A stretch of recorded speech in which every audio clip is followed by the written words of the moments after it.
সে রাতের পর থেকে মোর্শেদ ভাই আমার সাথে যোগাযোগের অনেক চেষ্টা করেছেন, কিন্তু আমার ঘেন্না লাগছিল। এতদিন যাকে বড় ভাই বলে জেনে এসেছি, যার ছায়াতলে বাবার মতো নিরাপত্তা পেয়েছি, সেই কিনা রক্ষক হয়ে ভক্ষকের কাজ করলো। বাবা মা মারা যাওয়ার পর আমাদের 4 ভাই বোনের ঠাঁই হয় বড় মামার বাড়িতে। মামা মামি নিতান্তই সাধারণ মনের মানুষ এবং মধ্যবিত্ত। তাদের নিজেদের 3 সন্তানের মাঝেও কষ্ট হওয়া সত্ত্বেও আমাদের আশ্রয় দিলেন। আমাদের কোনো আধিক্যতা ছিল না। মামিও কখনো বৈষম্য করেননি। নিজেরা যা খেতে পেতেন আমাদের জন্য তা বরাদ্দ হতো। হ্যাঁ, আমাদের বাড়তি যুগ হওয়ার কারণে মামাতো ভাই বোনের বিলাসিতা করার সুযোগ থেকে বঞ্চিত হয়েছিল, কিন্তু এতে তাদের মনে কোনো ক্ষোভ দেখিনি। মনে হতো এটাই স্বাভাবিক। মাঝে মধ্যে মামির আক্ষেপ শোনা যেত, আমাদের জন্য খরচ বেড়ে গেছে, অথচ তার সন্তানের স্বাদ আহ্লাদ পূরণ হচ্ছে না। ঘরের কাজে আমরা সব ভাই বোন ভাগ করে করতাম। 3টে শোবার ঘর, ড্রয়িং, ডাইনিং আর রান্নাঘর মিলে 5 কামরার সরকারি কোয়ার্টার। মামার চাকুরির সুবাদে পাওয়া পুরনো ধাঁচের এই কোয়ার্টারগুলো আধুনিক সুবিধা না থাকলেও পর্যাপ্ত জায়গা ছিল। বাড়ির সামনে খোলা জায়গায় মামি মৌসুমী সবজি ফলাতেন, আবার এক কোণে ছোট ঘর করে হাঁস মুরগি পালতেন। এই সুবাদে বাজার খরচটা কিছুটা কমতো। একটা শোবার ঘরে মামা মামি আর 2টাতে আমরা বোনরা থাকতাম। সামনে ড্রয়িং রুমে একটা খাট পাতা ছিল, সেখানে মুর্শেদ ভাই আর বেনু ঘুমাতো। বেনু আমার ছোট ভাই। বড় আপা, রনু আপা আর আমি একটা রুমে গাদাগাদি করে শুতাম। অন্যটাতে, একটু ছোট, সেখানে মনু আপা আর মেজো আপা শুতেন। আমি 10ম শ্রেণীতে পড়ার সময় বড় আপার জন্য 2টো প্রস্তাব আসে। প্রথম দেখাতেই বড় আপাকে এক পক্ষ পছন্দ করে ফেলল। দ্বিতীয় প্রস্তাব ছিল মামার এক কলিগের ভাগ্নের জন্য। ওরা আপাকে আগে থেকেই দেখে পছন্দ করেছিল। প্রথম পক্ষ নাছোড়বান্দা হয়ে অল্প দিনের মধ্যেই আপার জন্য পাকা কথা নিয়ে নিলেন। দ্বিতীয় পক্ষ একটু মন খারাপ করলেন, পরে তারা মেজো আপার জন্য তাদের পাত্রের জন্য চেয়ে বসলেন। এভাবে আমার 2 বোনের বিয়ে প্রায় একই সময় অনারম্ভভাবে হয়ে গেল। অবশ্য অনারম্ভপূর্ণ বিয়ে দেওয়ার সামর্থ্য মামার ছিল না। আমি এইচএসসি দেওয়ার আগেই রনু আপা আর মনু আপার বিয়ে হয়ে গেল, খুব সাদামাটা ভাবে। বোনেরা শ্বশুরবাড়িতে মোটামুটি খুব ভালোই আছে। বাড়িতে এখন মামা মামি আর আমি মুর্শেদ ভাই। বেনুর বড় দুলাভাই নিয়ে গেল, সেখানে পড়াশোনার পাশাপাশি দুলাভাইয়ের ব্যবসা সাহায্য করে, ঘরের কাজে আমি যতক্ষণ পারি মামিকে সাহায্য করি। মুর্শেদ ভাই একটা বেসরকারি ব্যাংকে আছেন। আমাদের ভাই বোন সবার বড় মুর্শেদ ভাই। গত মাসে তার বিয়ে ঠিক হয়েছে। ভাবি খুব সুন্দরী। ভাবি অনার্স ফাইনাল পরীক্ষার জন্য, বিয়েটা এখনো হয়নি। পরীক্ষার পর বিয়ে হবে। মোটামুটি 2 পরিবারের আসা যাওয়া চলছে। গত পরশু মামা মামি রনু আপার বাসায় দাওয়াতে গিয়েছিলেন। আমার পরীক্ষা, তাই সাথে যাইনি। মুর্শেদ ভাই অফিসের পার্টি, উনি ওখানে খেয়ে আসবেন। তাই আমি খেয়ে তাড়াতাড়ি শুয়ে পড়লাম। মামা মামি 10টার দিকে ফিরেছিলেন। ওরা ক্লান্ত ছিলেন বলে একটু তাড়াতাড়ি শুয়ে গেলেন।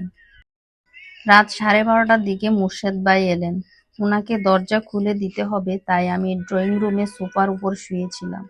আমার খুব বাজে অভ্যাস, দরজায় কে না জিজ্ঞেস করেই দরজাটা খুলে দিই। সেদিনও তাই হলো। ঘুম চোখে দরজা খুলে দিলাম। মুর্শেদ ভাই কেমন যেন চোখে তাকিয়েছিলেন। গা থেকে কেমন একটা উদ্ভট গন্ধ পেলাম। কথা না বাড়িয়ে দরজা বন্ধ করে নিজের ঘরের দিকে যেতেই মুর্শেদ ভাই ডাক দিলেন, পানি নিয়ে যেতে। মুর্শেদ ভাই এখন মনু আপার ঘরটাতে থাকেন। আমি পানি নিয়ে ঘরের টেবিলে রাখতেই দেখি মুর্শেদ ভাই দরজা বন্ধ করছেন। আমি জিজ্ঞেস করতেই আমাকে ইশারায় দিলেন চুপ থাকতে। ভাবলাম কোনো সারপ্রাইজ দিবেন হয়তো। কাছে এসে হঠাৎ আমাকে জড়িয়ে ধরলেন, আমার ঠোঁটে ঠোঁট চেপে দিয়ে। আমি আতঙ্কে চিৎকার দিলেও গুঙ্গানি ছাড়া কিছুই বের হলো না। মুর্শেদ ভাই আমার মুখে তার গামছা ঢুকিয়ে দিলেন। ধস্তাধস্তির এক পর্যায়ে আমাকে বিছানায় টেনে নিলেন। তার শক্ত জোরালো শরীরের সাথে আমার দুর্বল শরীর পেরে উঠল না। সে রাতে আমারই মামাতো বড় ভাইয়ের হাতে আমি ধর্ষিত হই। মাতাল মুর্শেদ ভাই তার শারীরিক তৃপ্তি নিয়ে মরার মতো পড়ে ঘুমাচ্ছেন, আর আমি ফজরের আজান পর্যন্ত হতবিহ্বল জেগে রইলাম। 2 চোখ বেয়ে শুধু পানি ঝরছিল। কি বলবো, কাকে বলবো? যে মামা মামির নিকট খেয়েছি তার ছেলের কথা কিভাবে বলি? নিজের ঘরে এসে বালিশে মুখ চেপে কেঁদেছি।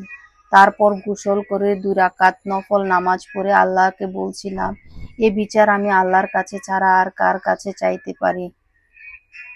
বিচার চাইতে গেলে সন্দেহের তীর ছুটে আসবে।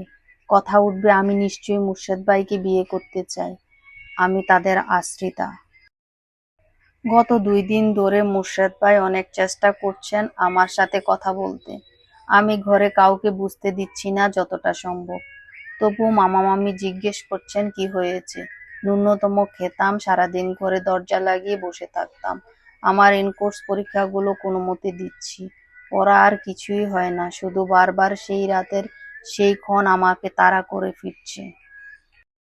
রাতে মুর্শেদ ভাই আসার আগেই আমি খেয়ে রুমে চলে গেলাম। পিছন থেকে মামির ভাষণ শুনতে পাচ্ছি, কি এমন পড়া, সারাদিন দরজা বন্ধ করে রাখিস, আগে তো ঘরে টুকিটাকি করে দিতে। আমারও বয়স হয়েছে, সেটা কি দেখিস না? আমি চুপচাপ চলে গেলাম।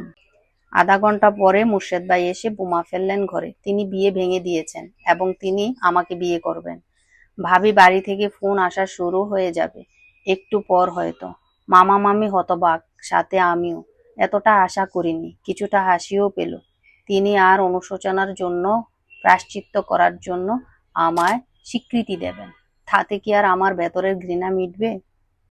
মামা হুংকার দিলেন। মামি আমার দিকে তাকিয়ে বললেন, এই ছিল তাহলে তোর মনে?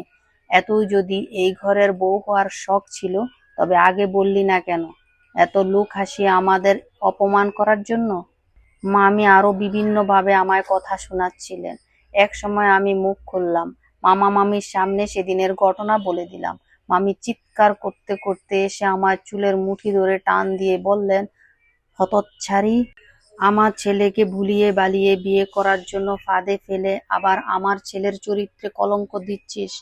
সারা জীবন খাইয়ে পরিয়ে মানুষ করলাম, তার এই মূল্য দিলি? কোনোদিন আমি আমার বাচ্চার শখ আহ্লাদ করতে পারিনি তোদের জন্য, আজ এই মূল্য দিলি? এক্ষুনি বেরিয়ে যা, কাল সাপের বাচ্চা! মুর্শেদ ভাই একবারও তার বাবা মাকে সত্যি কথাটা বললেন না, স্বীকার করলেন না। মামি আমার বড় 2 বোনকে ফোন করে সব জানালেন। গালিগালাজ করতে লাগলেন আমার মৃত বাবা মাকে, শাপস্ত করতে লাগলেন আমাকে।